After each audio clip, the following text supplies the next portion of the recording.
आदरणीय श्री मोहन भागवत जी, सादर प्रणाम।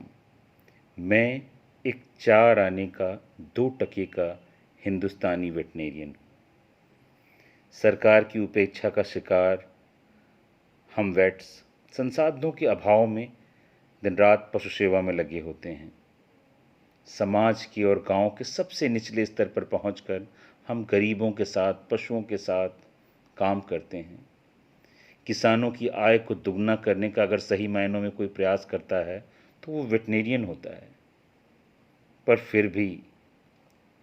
फिर भी उसके बाद भी हम, चाहे हमारी पहले की पीढ़ियां पढ़ी हों या ना पढ़ी हों, उससे क्या फ़र्क पड़ता है, पर हमें गाली दी जाती है फर्स्ट जनरेशन एजुकेटेड। हमें गाली दी जाती है हम हरामजादे हैं। माननीय डॉक्टर संजीव बालियान सर, आप भी तो सुन रहे होंगे। हमारे अपने विधायक यूपीवीसी के chairman doctor DC Verma sir, आप भी तो सुन रहे होंगे। क्या सिर्फ 4 आने का 2 टके का मैं ही था?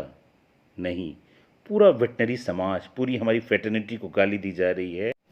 एक जनप्रतिनिधि होने के नाते आप किसी को भी फटकार सकती हैं, डांट सकती हैं, उसको उसके उत्तरदायित्वों और कार्यों का बोध करा सकती हैं, पर ये तरीका कि आप उसके प्रोफेशन को अपमानित करें, आप उसके पिता को अपमानित करें, आप उसके समाज को अपमानित करें, ये कहाँ का न्याय है?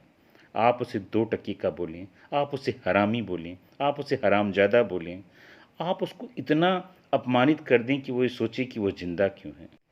एक पोस्ट ग्रेजुएट वेटनेरियन को उसका काम बताया जाए, और काम बता कौन रहा है? वो जो काम बता रहा है वो सर्जरी में प्रोफेसर नहीं है। वो जो काम बता रहा है उसने मेडिसिन में पीएचडी नहीं की है। वो जो काम बता रहा है उसके पास इसकी बेसिक क्वालिफिकेशन भी नहीं है कि वो इस बारे में राय दे सके। कहीं ना कहीं, किसी न किसी मोड़ पर आप भी तो इस प्रोफेशन से जुड़े हुए हैं। और फिर जब इस प्रोफेशन को, इस पूरे वेटनेरियन समाज को जब गाली मिलती है, तो शायद कहीं थोड़ा सा ही सही आपको भी फील होता हो कि हमें अपने साथियों के लिए कुछ कहना चाहिए, कुछ बोलना चाहिए, कुछ मुखर होना चाहिए।